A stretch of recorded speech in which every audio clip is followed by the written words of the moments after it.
স্বামীর পরকীয়া, ডিভোর্স আর বাচ্চা মিসক্যারেজের পর আমিরা অনেক বেশি ভেঙে পড়ে। ঠিক সেই সময়ই তার জীবনে আসে বাররা। তাই এবার সে বাররাকে নিয়েই নতুন করে স্বপ্ন দেখতে শুরু করে। কিন্তু বাররার পরিবার তো অলরেডি তার বিয়ে অন্য মেয়ের সাথে ঠিক করে ফেলে। এই অবস্থায় তারা কি আমিরাকে কখনো মেনে নিবে? আর এই সব সত্য যখন আমিরার সামনে আসবে তখনই বা কি হবে, সেটাই দেখবো আজকের গল্প আসসালামু আলাইকুম বাইতুল্লাতে। চলুন তাহলে আর দেরি না করে ইন্দোনেশিয়া নিয়ে লাভ স্টোরিটা শুরু করা যাক।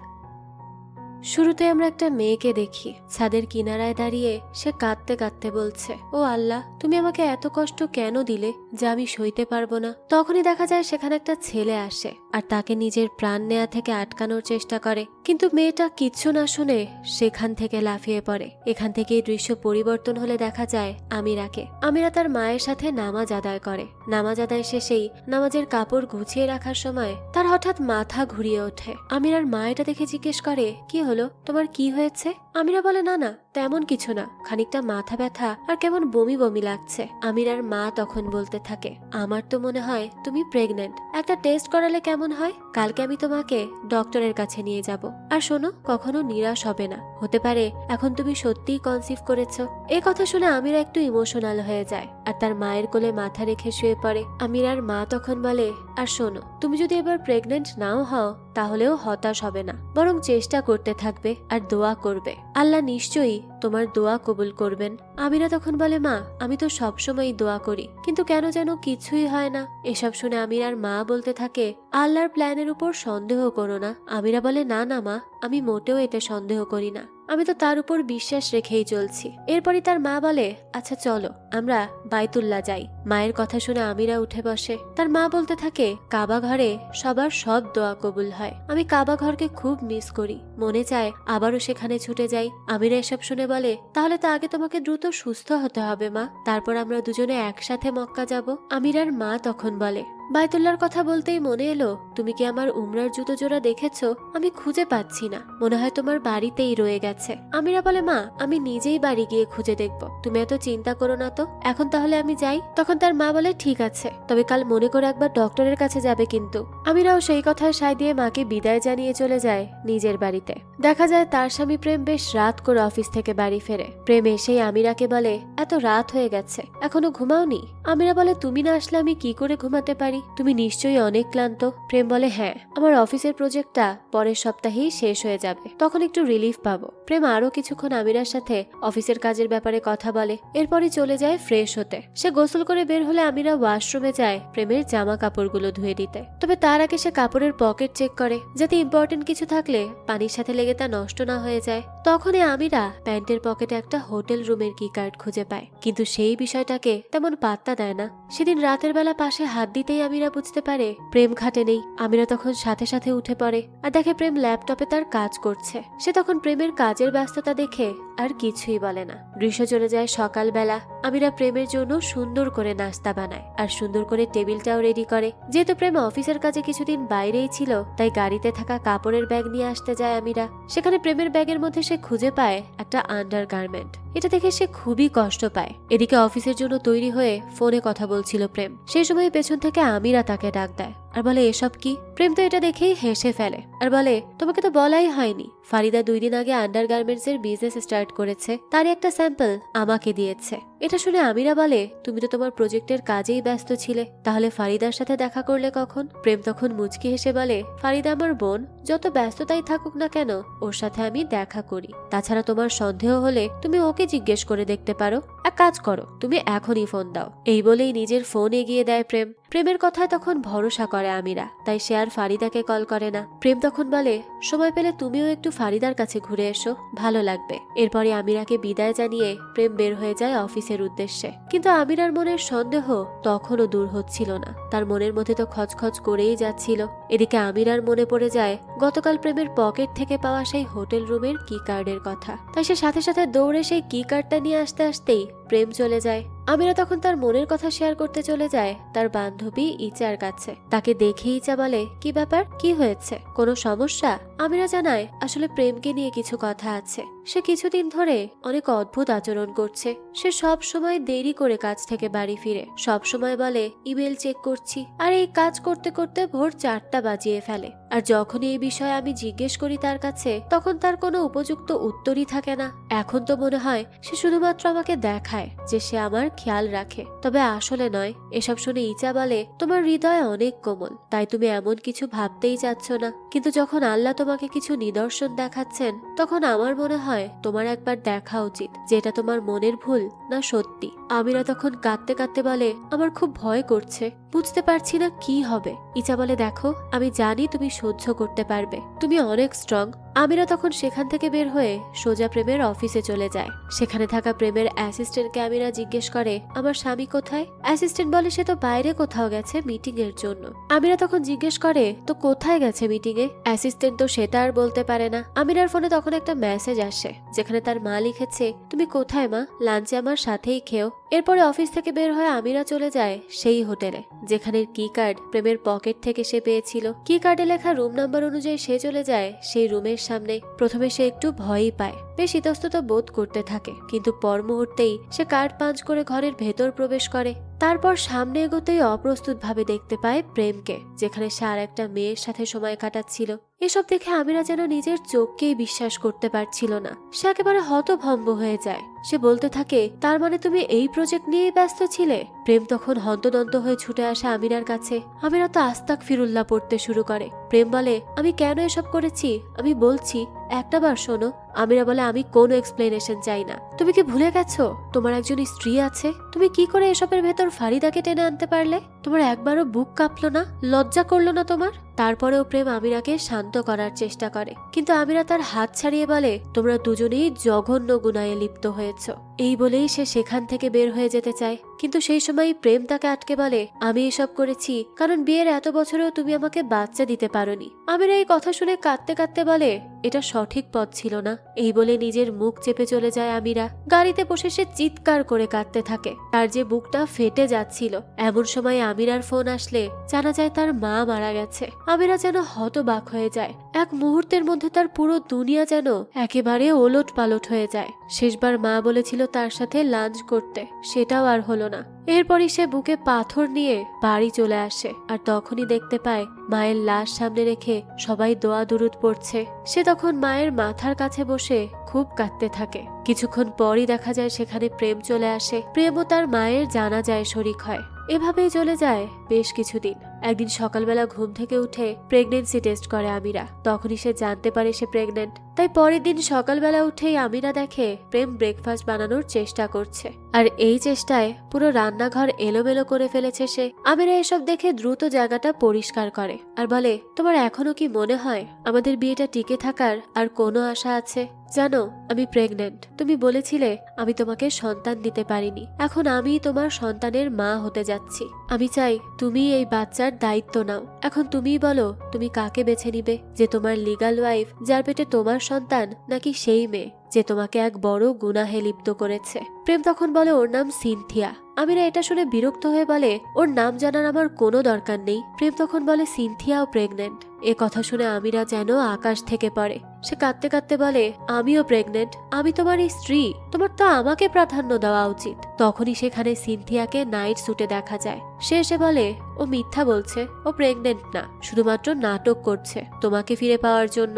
আমিরা তখন এসব দেখে শুনে অবাক হয়ে যায় আর বলে, তুমি এখানে কখন থেকে আছো, আর তোমার সাহস হলো কিভাবে এই বাড়িতে আসার? প্রেম তখন কাঁদতে কাঁদতে বলে, আমি দুঃখিত, আমি সিনথিয়াকে এখানে এনেছি একটা ভালো পরিবেশ দেওয়ার জন্য, যেহেতু ওর পেটে আমার সন্তান বড় হচ্ছে। সিনথিয়া তখন আমিরাকে একের পর এক মিথ্যা অপবাদ দিতে শুরু করে, যার কারণে আমিরাও কথা বলতে শুরু করে। এতে তাদের মাঝে ঝগড়া শুরু হয়ে যায়। প্রেম তখন কোনো মতে দুজনকে থামায় আর বলে, আমরা সবাই একসাথে থাকতে পারি, আমি তোমাদের দুজনের সাথেই ন্যায় করব, ইনসাফ করব, আমি কথা দিচ্ছি, প্লিজ একটু বোঝার চেষ্টা করো। কিন্তু স্বাভাবিকভাবেই আমিরা এসব মেনে নিতে পারে না আর সেখান থেকে নিজের ব্যাগ গোছাতে চলে যায়। প্রেম আমিরাকে অনেক আটকানোর চেষ্টা করে। সে বলে, আমি জানি তুমি আমার উপর রেগে আছো, কিন্তু একবার এই ব্যাপারে ভেবে দেখো। আমিরা তখন কাঁদতে কাঁদতে বলে, আমি কিচ্ছু ভাবতে চাই না। তুমি আমার ব্যাপারে একবার ভেবেছো?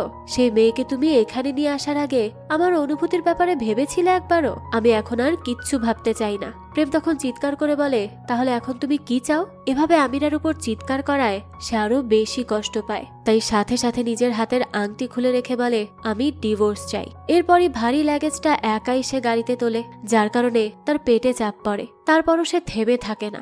একাই গাড়ি চালিয়ে যাওয়ার পথে তার খুব কষ্ট হতে থাকে। গাড়ির ভেতর দম বন্ধ লাগতে থাকে তার। তাই দ্রুত গাড়ি থামিয়ে সে একটা জায়গায় বসে চিৎকার করতে থাকে। এরপরই সে নিজের পেটে প্রচন্ড ব্যথা অনুভব করলে দেখা যায় তার পা রক্তে ভিজে যাচ্ছে, অর্থাৎ তার মিসক্যারেজ হয়ে গেছে। প্রচন্ড ব্যথা অনুভব করা সত্ত্বেও আমিরা তখন নিজেই ড্রাইভ করে হাসপাতাল পর্যন্ত পৌঁছায়। গাড়ি থেকে বের হয়ে ভেতরে যাওয়ার সময় সে আর পেরে ওঠে না, সাথে সাথেই অজ্ঞান হয়ে মাটিতে লুটিয়ে পড়ে। নার্সরা তখন ধরাধরি করে আমিরাকে ভিতরে নিয়ে যায়। কিছুক্ষণ পরই দেখা যায় আমিরার জ্ঞান ফিরে আসে। তখন দুজন নার্স তাকে বলে যে আপনার মিসক্যারেজ হয়েছে, হাসপাতালের কিছু ফর্মালিটিস পূরণের জন্য আপনার ফ্যামিলি মেম্বারের কন্ট্যাক্ট নাম্বার দরকার, আপনি কি বলতে পারবেন?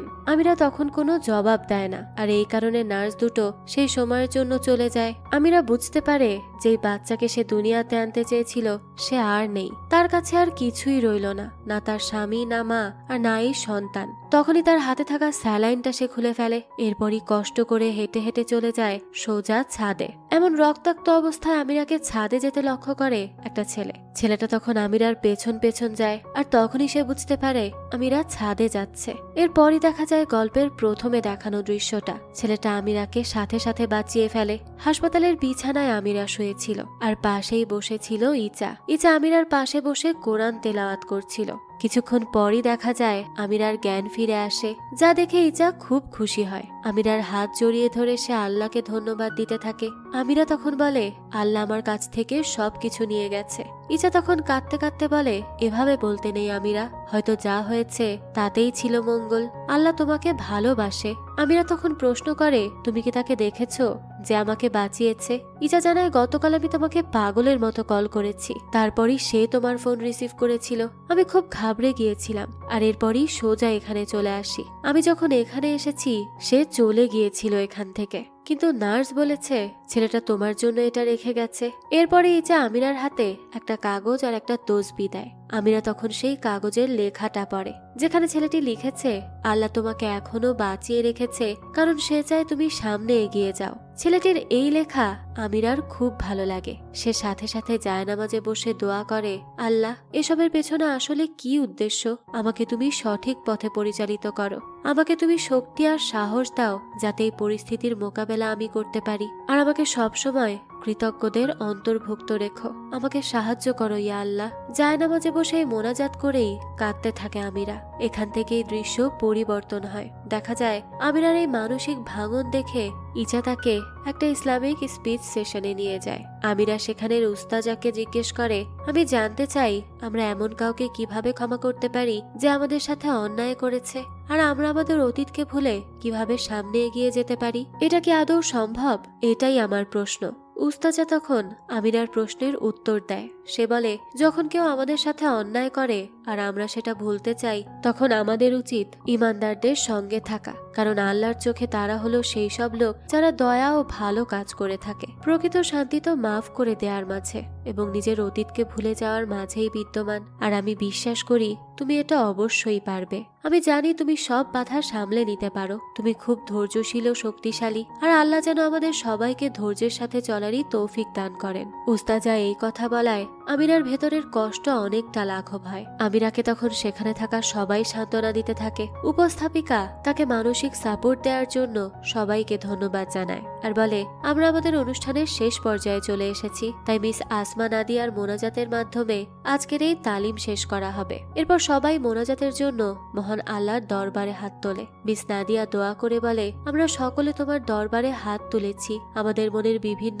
কষ্টের সাথে আমাদের দুঃখ, আমাদের কষ্ট, আমাদের অদৃশ্য চোখের অশ্রু সব তোমার কাছেই বর্ণনা করলাম। তাই তুমি আমাদের এই মনের যন্ত্রণা দূর করতে সাহায্য করো। এই মোনাজাতের মাধ্যমেই শেষ হয় তালিম। আমিরা এই শান্তিপূর্ণ পরিবেশে খুব ভালো অনুভব করে, আর তাই সে তাকে এখানে নিয়ে আসার জন্য ইচাকে অনেক ধন্যবাদ জানায়। আমিরা বলে, আমি এখানে আসতে পেরে খুব খুশি হয়েছি। আমাদের সকলেরই এমন জায়গায় আসা উচিত যেখানে আমরা মন খুলে কিছু বলতে পারি। এখানে সবাই আমাদের কথা শোনার জন্য আগ্রহী। ইচা তখন জানায়, এই জায়গায় এসে আমিও অনেক উপকার পেয়েছিলাম, আমাকেও এই কথাগুলো অনেক শক্তি দিয়েছে। আমিরা তখন তাকে জানায়, আমি পরবর্তী সেশনেও অংশগ্রহণ করতে চাই, আমাকে অবশ্যই নিয়ে আসবে। এ কথা শুনে ইচা অনেক খুশি হয়। এমন সময় ইচার সাথে দেখা করতে আসে আমেল নামের একটা মেয়ে। আমেল আমিরার প্রশ্নটি অনেক ভালো হয়েছে বলে জানায়, আর পরের বারেও তাকে এখানে আসার অনুরোধ করে। হঠাৎ করে আমিরা বলে, আমার মাথায় একটা আইডিয়া এসেছে, আমি বুঝতে পেরেছি আমাদের কি করা উচিত। ইচা তখন বলে, কি করবে? জায়নামাজ সেল করবে? আমিরা বলে, না। আমেলও তাদের কথা শুনে বলে, যদি চাও আমাকেও তোমাদের কথায় শরিক করতে পারো। এরপরে দেখা যায় তিনজন মিলে চলে যায় ইচার কফি শপে। আমিরা বলে, আমরা এমন একটা ইভেন্টের ব্যবস্থা করব যেটা স্টাডি সেশনের থেকে একটু বেশি কিছু হবে। সেটার মধ্যে একটা বাজার থাকবে যেখানে ইসলামিক সামগ্রী থাকবে, আর এই স্টাডি সেশনটাও খোলা হবে পুরুষ এবং মহিলা উভয়ের জন্য, অর্থাৎ ইসলামের পথে ফিরে আসার জন্যই একটা ইভেন্টের ব্যবস্থা করা হবে। আমিরার এই কথা শুনে ইচা আর আমেল খুব খুশি হয় আর তার আইডিয়ার অনেক প্রশংসা করে। এরপরে আমিরা তার পরিকল্পনা বাস্তবায়নের উদ্দেশ্যে লেগে পড়ে। সে খুব সুন্দর করে ফেস্টিভ্যালের এরিয়া ডিজাইন করে আর তা বানানোরও কাজ করে। এরই মাঝে কোর্টের মাধ্যমে আমিরা এবং প্রেমের ডিভোর্সটাও সম্পন্ন হয়। দেখা যায় কোর্টের শুনানির দিনেও প্রেম সেখানে উপস্থিত থাকে না। পরের দিনে ফেস্টিভ্যাল স্পটে একজন মহিলা আমিরাকে একটা বই উপহার দেয় যার নাম আসসালামু আলাইকুম বাইতুল্লাহ। আমিরা সেই মহিলাটিকে তখন অনেক ধন্যবাদ জানায়। অন্যদিকে আমিল এই ফেস্টিভ্যাল নিয়ে একটা ভিডিও রেকর্ড করে। তখনই আমিরা আমেলের কাছে আসে। আমেল বলে, ইচার কফি শপের পাশেই আমি অফিসের সেট আপ করেছি, তোমার পছন্দ হয়েছে? আমিরা তখন খুব খুশি হয়ে বলে, আমার তো অনেক পছন্দ হয়েছে। এ কথা শুনে আমেলও খুশি হয়ে যায়। আমেল বলে, আমাদের গ্রুপের আরো কিছু মানুষ আছে, তোমাকে তাদের সাথে পরিচয় করিয়ে দেই। এই বলেই আমেল বাররা আর রায়হান নামে দুটি ছেলেকে ডাক দেয়। এখানেই আমরা দেখতে পাই বাররা আসলে সেই ছেলেটা যে আমিরাকে সেদিন আত্মহনন করা থেকে বাঁচিয়েছিল। আমেল তখন বাররার সাথে আমিরার পরিচয় করিয়ে দেয়। এটা দেখে রায়হান অবাক হয়ে বলে, আপনি মাও হিজরা ফেস্টিভ্যালের উপস্থাপক, যেই ফেস্টিভ্যাল ইসলামিক সবকিছু নিয়ে করা হবে? আমিরা তখন বলে, আমেল আমাকেও আপনাদের ব্যাপারে জানিয়েছে, শুনেছি আপনাদের অনেক ফ্যান বেজ আছে। এই কথা শুনে রায়হান বলে, আলহামদুলিল্লাহ, যখন থেকে আমেল আমাদের কন্টেন্ট ক্রিয়েশনে আমাদের সাহায্য করেছে তখন থেকে আমাদের পেজ আরো এগিয়ে গেছে। আমেল তখন বলতে থাকে, তারা প্রথমে এই কাজটা অনলাইন ভিত্তিক চালিয়ে গিয়েছিল, তবে কিছুদিন পর অফলাইনেও শুরু করেছে, আর এজন্যই তারা এই ফেস্টিভ্যালে উপস্থিত হতে পেরেছে। আমিরা তখন বলতে থাকে, নিশ্চয়ই আপনাদের উপস্থিতি আমাদেরকে ভালো কিছুর দিকেই নিয়ে যাবে। এই বলেই আমিরা আর আমেল চলে যায় সেখান থেকে।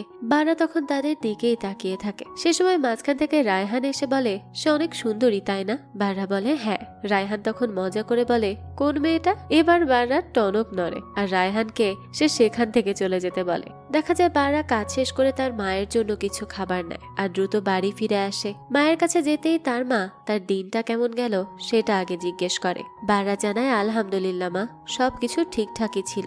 বারার মা বারাকে তখন চা খেতে দেয়। বারা বলে, মা, আমার তোমাকে কিছু বলার ছিল। তার মা তখন তাকে বসতে বলে। এরপর সে বলে, মা, আমার সাথে আমেলের অ্যারেঞ্জ ম্যারেজের ব্যাপারে কথা বলতে চাচ্ছিলাম। আমেলের সাথে বিয়ের আগে আমি ইস্তেখারার সালাত আদায় করতে চাই। বারার মা এটা শুনে বলে, ইস্তেখারা তখন করতে হয় যখন মানুষ সিদ্ধান্তহীনতায় ভোগে। তাহলে তুমিও কি এমন কিছু ভাবছো? তুমি কি সিদ্ধান্তহীনতায় ভুগছো? বারা তখন বলে, বিয়ে একটা ইবাদত মা, সারা জীবনের জন্য একটা সিদ্ধান্ত নেওয়ার আগে আমি আল্লাহর সঠিক পথের দিকে যেতে চাই। বারার মা এটা শুনে বলতে থাকে, আমিও তোমার জন্য ভালোটাই চাই বাবা, কিন্তু একটা কথা মনে রেখো, আমিলের সাথে বিয়ে করাটা তোমার বাবার শেষ ইচ্ছা ছিল, আর আমিও মনে করি আমিল তোমার জন্য একদম পারফেক্ট। তাছাড়া আমেলকে তুমি ছোটবেলা থেকেই চেনো, এটা তোমাদের একসাথে থাকতে অনেক সাহায্য করবে। মায়ের এসব কথায় কিছুই বলে না বাররা। এরপরই চলে আসে সেই কাঙ্ক্ষিত ফেস্টিভ্যালের দিন। আমিরা মাও হিজরা ফেস্টিভ্যাল উদ্বোধন করে। এরপর সে সবাইকে উদ্দেশ্য করে বলে, আলহামদুলিল্লাহ, আমরা আজ এখানে নিরাপদে এবং সুস্থভাবে একত্রিত হতে পেরেছি। আমার দল মাও হিজরা ফেস্টিভ্যাল এবং আমরা বিশ্বাস করি প্রত্যেকেরই একটা সহায়ক কমিউনিটির প্রয়োজন। একজন মানুষ হিসেবে যে নিজেকে হারিয়েছে আর একটা কমিউনিটির মাধ্যমে নতুন জীবন খুঁজে পেয়েছে। আমি সত্যি আশা করি এই স্থানটি একটি সবার জন্য নিরাপত্তা এবং সান্ত্বনার পরিবেশ তৈরি করবে, যাতে সবাই খোলাখুলিভাবে নিজের অনুভূতি প্রকাশ করতে পারে। সেখানে তখন উপস্থিত ছিল অনেক নারী পুরুষ। আমিরার এই কথাগুলো শুনে সবাই ভীষণ খুশি হয়ে যায়। এরপরে ফেস্টিভ্যালের ওপেনিং শেষে বাররা আমিরাকে ডাক দেয়। আমিরা তখন তাকে বলে, আজ খুব ব্যস্ত একটা দিন ছিল। বাররা বলে, হ্যাঁ আলহামদুলিল্লাহ, রায়হান আজ একটু তাড়াতাড়ি বাড়ি চলে গেছে। আমি চেক করছিলাম ওয়্যার হাউসে কালকের জন্য পর্যাপ্ত পরিমাণে স্টক আছে কিনা। আমিরা তখন বলে, আল্লাহ যেন তোমার বিজনেসে আরো বরকত দেয়, আমি সেই দোয়াই করছি। বাররা তখন বলে, তুমি তো আজকে আমাকে অবাক করে দিয়েছ। তোমার ওপেনিং স্পিচ আমাকে মুগ্ধ করেছে। আমি সত্যিই তোমার প্রতি শ্রদ্ধাশীল। তুমি যেভাবে নিজের অভিজ্ঞতাকে কাজে লাগিয়ে অন্যকে সাহায্য করার পদক্ষেপ নিয়েছ, এতেই বোঝা যায় তুমি সবার কত খেয়াল রাখো। আমিরা এই কথা শুনে হেসে দেয় আর বলে, আমি এত কিছু তো ভাবিনি, কিন্তু কেউ একজন আমাকে বলেছিল আল্লাহ চায় আমি যেন সামনের দিকে এগিয়ে যাই। আর তখন থেকেই মনে হয়েছে প্রত্যেকেরই নিজস্ব পেরেশানি আছে, তাই তাদের কষ্টগুলো প্রকাশ করার এমন একটা জায়গা থাকা অবশ্যই উচিত। তাতে তাদের জীবনের পথ চলা একটু হলেও সহজ হবে। আমিরার এই কথাগুলো বাররার খুব ভালো লাগে। এরপরে দেখা যায় ফেস্টিভ্যালে দাওয়াত দেওয়া হয় একজন ওস্তাদকে। আমিল ওস্তাদকে বলে, আমি সবসময় বায়তুল্লাহ যাওয়ার স্বপ্ন দেখেছি, তাও আমার হালাল পার্টনারের সাথে। এখন আমার প্রশ্ন হচ্ছে, কারো যদি এমন কেউ না থাকে, অর্থাৎ হালাল কেউ না থাকে, আর তারও যদি এই একই স্বপ্ন থাকে, তখন সে কি করবে? উস্তাদ তখন উত্তর দেয় যে আমাদের সোলমেট হলো ঈশ্বরের দেওয়া একটা গোপন রহস্য। একটা কথা সবসময় মনে রাখা উচিত, যেটা আমরা নিজেদের জন্য ভালো মনে করে থাকি, আল্লাহর চোখে সেটা ভালো নাও হতে পারে, কিন্তু আল্লাহ যেটা আমাদের জন্য ভালো মনে করবেন সেটা অবশ্যই আমাদের জন্য কল্যাণকর। তাই সবসময় আল্লাহর প্রতি বিশ্বাস রাখা উচিত। সবসময় আমাদের নিজেদেরকে উন্নত করার চেষ্টা করা উচিত, একজন সৎ পুরুষ আর নারী হওয়ার জন্য। আর আল্লাহ আমাদের জন্য তাই করবেন যেটা আমাদের জন্য উত্তম। তো উস্তাদের এই কথার মধ্য দিয়েই শেষ হয় ইভেন্ট। বাররা এরপর নিজের কাজে চলে যায়। আমিল তখন বাররার সাথে দেখা করতে আসে। আমিল তাকে জিজ্ঞেস করে সে কি খেয়েছে। উত্তরে বাররা জানায় না, সে এখনো কিছু খায়নি। আমিল তখন তার হাতে থাকা ব্যাগ দিয়ে বলে, আমি তোমার জন্য লাঞ্চ নিয়ে এসেছি। বাররা এটা দেখে আমিলকে বলতে থাকে এর কোনোই দরকার ছিল না, কিন্তু আমিলের ভাইরাল ডিশ ট্রাই করাটা হবি ছিল, তাই সে বাররার জন্য নিয়ে এসেছে। এর মধ্যেই রায়হান এসে বলে, আহা, তোমার কেয়ার করার জন্য একজন মানুষ তো আছে, আমারও যদি এমন কেউ থাকতো। কথা শুনেই বাররা হেসে দেয় আর বলে, এখানে অনেক খাবার আছে, আমরা দুজন মিলেই খেতে পারবো। আমিলের পর বাররার জন্য খাবার বের করতে করতে বলে, তুমি কি আমাকে একটু সাহায্য করতে পারবে? তো এখান থেকে দৃশ্য পরিবর্তন হয়। দেখা যায় আমির আমিলকে খুঁজতে খুঁজতে বাররার কাছে চলে আসে। আমিরা তখন বাররাকে জিজ্ঞেস করে, আমিল কোথায়? বাররা বলে, আমিল তো চলে গেছে, শেষ সময় তার কাছে একটা ব্র্যান্ডের সাথে মিটিং পড়ে গিয়েছিল, তাই সে তোমার সাথে যেতে পারছে না। কিন্তু আমিল আমাকে বলেছে তুমি যেখানে যাও সেখানে পৌঁছে দিতে। আমিরা বলতে থাকে, না না, তার কোনো দরকার হবে না, আমি অনলাইনে ক্যাব বুক করে চলে যাব, কোনো সমস্যা নেই। তবে বাররা তো এতে মোটেও রাজি হয় না। সে বলতে থাকে, আমি তোমাকে পৌঁছে দিচ্ছি, তাছাড়া পেছনে অনেক জিনিসপত্র রাখা আছে এতিমখানার বাচ্চাদের জন্য, তাই তোমাকে তো সামনেই বসতে হবে। তো এতবার বলায় আমিরা তাকে আর না করতে পারে না। এরপরে বাররা আর আমিরা মিলে চলে যায় এতিমখানায়। সেখানে বাচ্চাদের মা ও হিজরা ফেস্টিভ্যালের পক্ষ থেকে বাচ্চাদের গিফট দেয়া হয়। ইজা বাররা ও আমিরাকে একসাথে দেখে একটু দুষ্টুমি করতে থাকে, আর তারা দুজন মিলে যখন বাচ্চাদেরকে গিফট দিচ্ছিল তখন ইজা তাদের ছবি তুলে নেয়। বাচ্চাদের সাথে সবাই অনেক আনন্দ করে। দেখতে দেখতে রাত হয়ে যায়। সবাই তখন সেখান থেকে বের হয়। আমিরা বলে, আমরা সবাই এখানেই খেয়ে নেই। ইজা তখন বলতে থাকে, তোমরা খেয়ে নাও, কারণ আমার তো রাইড চলে এসেছে। আমিরা তখন জিজ্ঞেস করে, তো তোমার চলে যাওয়ার কারণ কি? ইজা তখন দুষ্টুমি করে বলে, তেমন কিছু না, তোমরা একসাথে তোমাদের ডিনার এনজয় করো। এই বলেই সে সেখান থেকে চলে যায়। তারা দুজনেই তখন রাস্তার ধারে বসে খেতে থাকে। খেতে খেতে আমিরা জিজ্ঞেস করে, আচ্ছা বাররা, তুমি তোমার পরিবারের একমাত্র সন্তান তাই না? বাররা বলে, হ্যাঁ, আমার বাবা 2 বছর আগে মারা গেছেন, তাই এখন আমার পরিবারে আমি আর আমার মা আছি। আমিরা বলতে থাকে, আমিও তোমার মতোই, আমার বাবা মারা গেছেন যখন আমার 7 বছর ছিল, আর আমার মা মারা গেছেন 7 মাস হলো। বাররা এসব শুনে বলে, আল্লাহ তাদেরকে মাফ করুক। এমন সময় আমিরার কাছে চলে আসে একটা ছোট্ট মেয়ে। মেয়েটা আমিরাকে তার আঁকা একটা ড্রয়িং গিফট করে আর সেখান থেকে দৌড়ে চলে যায়। মেয়েটির আঁকা ছবি দেখে আমিরা তো খুব খুশি হয়। এতে বাররা জিজ্ঞেস করে, এতে এমন কিছু কি আছে যা তোমাকে খুশি করছে? আমিরা বলে, হ্যাঁ, এতে এমন কিছু আছে যা আমি হতে চেয়েছিলাম। বাররা এই কথা শুনে অবাক হয় আর জিজ্ঞেস করে, তাই নাকি, সেটা কি? আমিরা জানায় একজন মা। বাররা এটা শুনে বলে, দেখো আজ কিন্তু তুমি তাদের কাছে একজন মা, বড় বোন আর একজন বন্ধুর মতোই ভূমিকা পালন করে যাচ্ছ। এ কথা শুনে আমিরা বাররাকে ওই আঁকা ছবিটা দেখায়, যেখানে বাচ্চাটা লিখেছে, আজকে আমাদের মা আর বাবা হওয়ার জন্য আপনাদের ধন্যবাদ। এটা দেখেই তো বাররা হেসে ফেলে। সে তখন দুষ্টুমি করে বলে, ইচা কোথায় গেল? এ কথা শুনে আমিরাও হাসতে থাকে। সেদিন রাতের বেলা আমিরা শুয়ে শুয়ে বাচ্চাটির দেয়া সেই ড্রয়িংটি দেখছিল।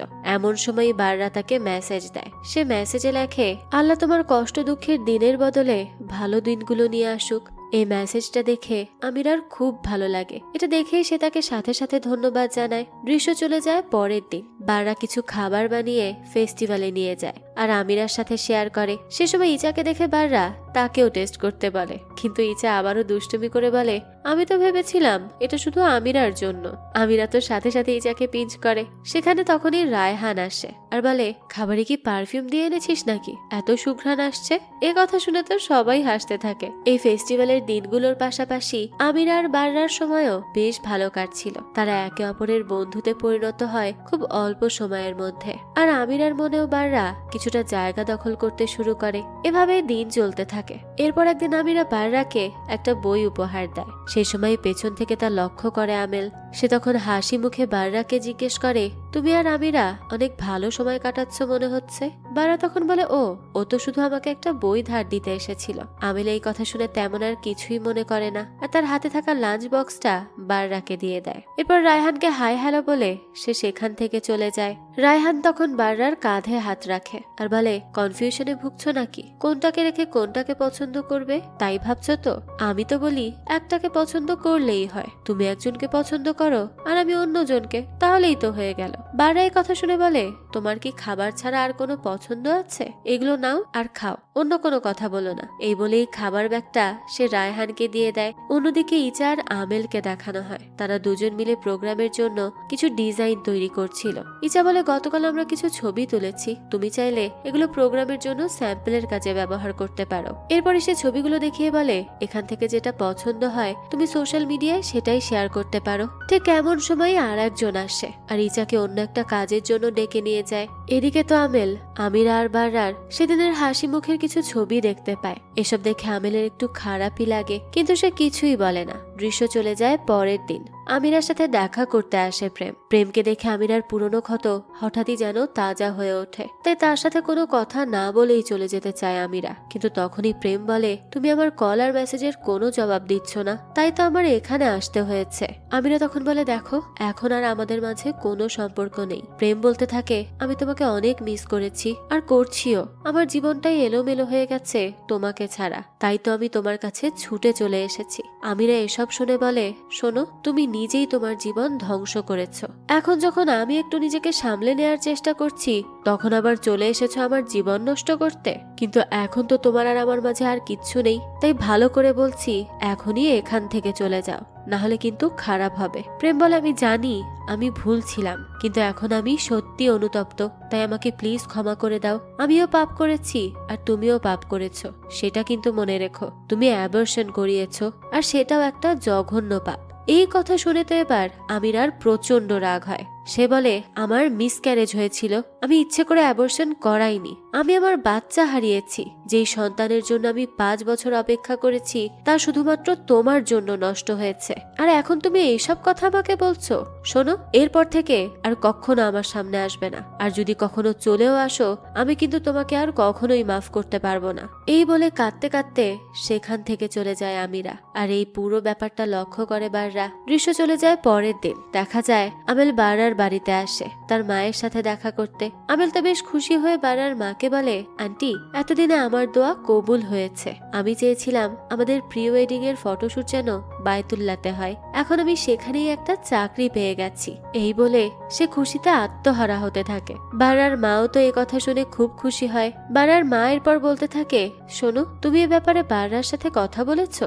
আমেল বলে, না, তা তো বলা হয়নি। বারার মা তখন বলে, কোনো ব্যাপার না, জানানোর অনেক সময় বাকি আছে। এরপরই বারার মা তাকে ডাক দেয়। হঠাৎ করে বাড়িতে আমেলকে দেখে বারার একটু অস্বস্তি লাগে, তাই সে তার মাকে বলে, আমেল আসবে, তুমি আমাকে আগে বলনি কেন? তার মা তখন হাসতে হাসতে বলে, তার কি কোনো দরকার আছে? আমেল তো প্রায় প্রায় তাদের বাড়িতে আসে, এটা আর নতুন কি? এ কথা শুনে বাররাও আর তার মাকে কিচ্ছু বলতে পারে না। এরপরই সে আমেলকে তার কাজের স্থানে ড্রপ করে দেওয়ার জন্য তার সাথে নিয়ে যায়। এতে তো আমেল খুব খুশি হয়। সে একটা ফটো শুট করে, আর এই ফটোশুট শেষে বাররা আমেলকে জানায় যে আমি তোমাকে বিয়ে করার আগে একবার ইস্তেখারার সালাত আদায় করতে চাই। তুমি তো জানো বিয়ে আমাদের জীবনের অনেক বড় একটা ডিসিশন। এটা শুনে আমেল জিজ্ঞেস করে, তুমি কি এ ব্যাপারে শিওর না?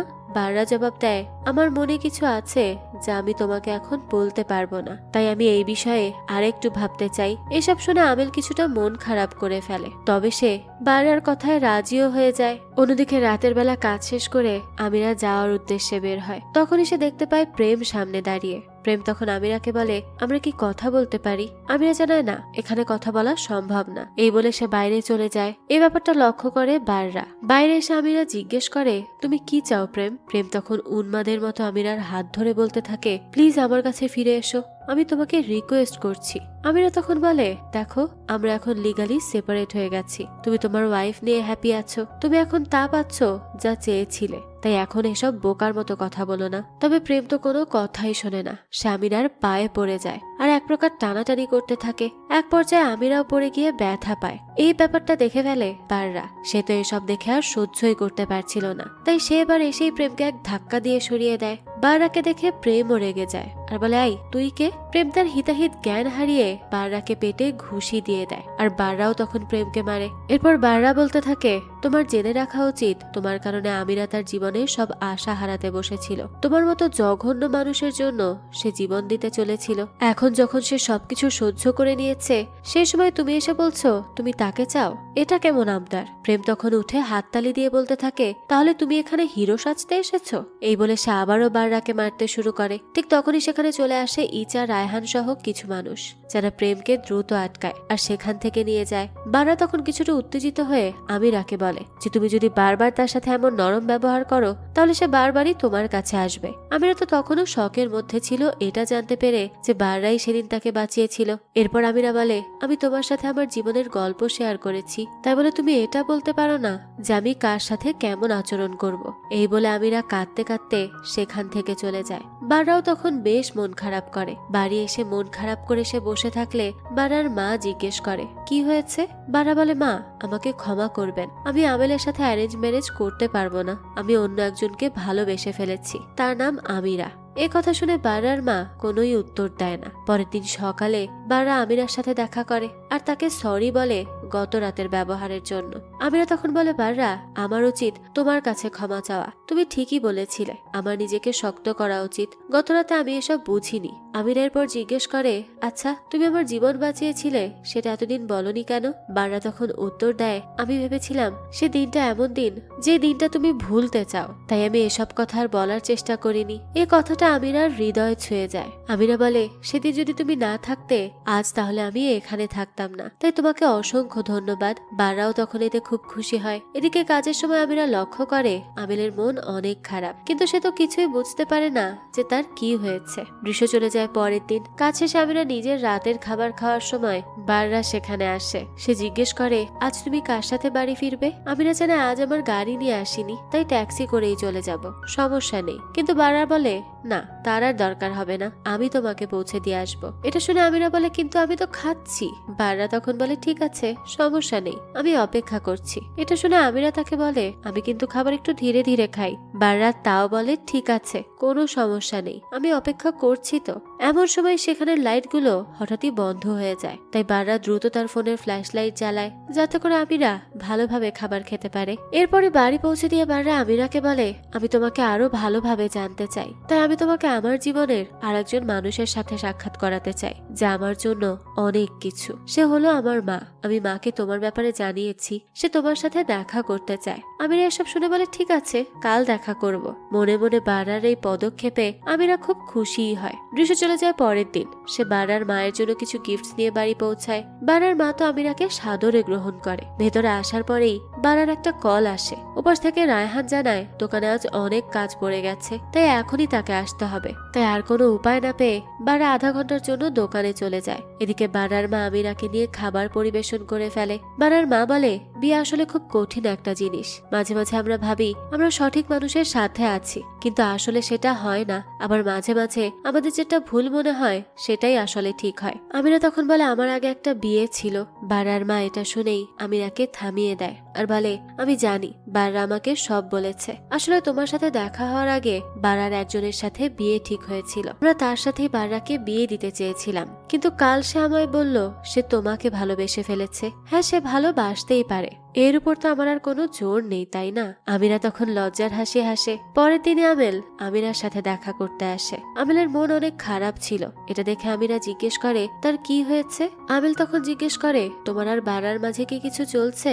আমিরা হাসতে হাসতে বলে, হঠাৎ এই প্রশ্ন? আমেল তখন খুব কাঁদো কাঁদো কণ্ঠে বলতে থাকে, আমিরা, বারার বিয়ে আগে থেকেই ঠিক করা ছিল আমার সাথে। আমিরা তো এই কথা শুনে অবাক হয়ে যায় আর আমেলকে সান্ত্বনা দিয়ে বলে যে, আমেল, এ ব্যাপারে আমি আগে কিছুই জানতাম না। আমি ভেবেছিলাম তোমরা দুজন শুধুই বন্ধু। আমি সত্যিই বুঝতে পারিনি। আমেল তখন বলে, আমরা শীঘ্রই বিয়ের প্রস্তুতি নিচ্ছিলাম। আমরা ডেট করিনি, এঙ্গেজমেন্ট করিনি, সরাসরি বিয়ে করতে চেয়েছিলাম। কিন্তু যখন থেকে বারবার তোমার সাথে দেখা হলো সবকিছুই বদলে গেল। সে আমাকে নিয়ে এখন শিওর না। প্রথমে ভেবেছিলাম তেমন কিছু না ব্যাপারটা, কিন্তু পরে বুঝতে পারলাম সে দিন দিন তোমার কাছে যাচ্ছে বেশি। আমি জানি তুমি আরো ভালো ছেলে পাবে, কিন্তু আমি হাত জোর করে বলছি তুমি বাররাকে আমার কাছ থেকে কেড়ে নিও না। এ কথা শুনে আমিরা খুব কষ্ট পায়, কিন্তু আমেলকে সে কিছুই বুঝতে দেয় না। তাকে সান্ত্বনা দিয়ে আমিরা চলে আসে। বাররা সেদিন আমিরাকে অনেকবার ফোন দেয়, কিন্তু আমিরা তো তার সাথে কথাই বলে না। কাজ শেষে সে যাওয়ার পথে বাররা তাকে ডাকে আর জিজ্ঞেস করে তার এভাবে তাকে ইগনোর করার মানেটা কি। আমিরা বলে, তুমি আমাকে কেন জানাওনি? তোমার সাথে আমেলের বিয়ে ঠিক হয়ে গিয়েছিল। বাররা বলে, দেখো, আমেল আমার বাবা মায়ের পছন্দ ছিল, আমার নয়। আমিরা তখন কাঁদতে কাঁদতে বলে, সেটা আমার দেখার বিষয় না, আমার থেকে তুমি দূরে থাকবে। এই বলেই সে সেখান থেকে চলে যায়। পরের দিনই বাররা ইচার সাথে দেখা করে আর তাকে সবকিছু খুলে বলে। এতে ইচা বলে, ইচ্ছে করে হোক কিংবা অনিচ্ছায় তুমি অসৎ কাজ করেছো। একটা সমস্যার সমাধান না করেই আর একজনের দিকে পা বাড়িয়েছো। তুমি তো জানো সে কেমন, সে কিসের মধ্যে দিয়ে গিয়েছে। তাই তোমার এই কাজ তাকে আরো ভীত করে ফেলেছে। সে অন্যের খুশি নষ্ট করে কখনোই তোমার কাছে আসবে না। বাররা তো তখন আর কোনো জবাবই দিতে পারে না। পরের দিন দেখা যায় আমিরা বাররার সাথে দেখা করে আর বলে, আমি এমন মানুষ নই যে সহজেই মানুষকে ভালোবেসে ফেলি, কিন্তু আমি স্বীকার করছি তোমার উপস্থিতি আমাকে মনে করিয়েছে আমার তোমাকে প্রয়োজন। এই অনুভূতি আমার জন্য অনেক কিছু। তবে এখন আমি সিদ্ধান্ত নিয়েছি যে এখন থেকে আমি আর কোনো সম্পর্কের মাঝেই নিজেকে জড়াবো না। নিজের কাজে মন দিব আর নিজের মতো করে থাকবো। আর আমেল খুব ভালো একটা মেয়ে, তুমি দয়া করে তার দিকে নজর দাও। আমি আমার খুশি ঠিকই খুঁজে নিব। এই বলে চোখে একরাশ পানি নিয়ে চলে যায় আমিরা। বাররাও তখন নিজের এই ভাগ্যকে মেনে নেয় আর আমেলের সাথে এঙ্গেজমেন্ট করে ফেলে। এদিকে আমিরা মক্কায় যাওয়ার জন্য প্রস্তুতি নেয়, কারণ সে মনে করে একমাত্র বায়তুল্লাতেই তার মনের দুঃখ দূর হবে। অন্যদিকে আমেল আর বাররাও তাদের প্ল্যান অনুযায়ী মক্কার উদ্দেশ্যে রওনা দেয়, তাদের প্রি ওয়েডিং এর পিকচার সেখানে তোলার জন্য।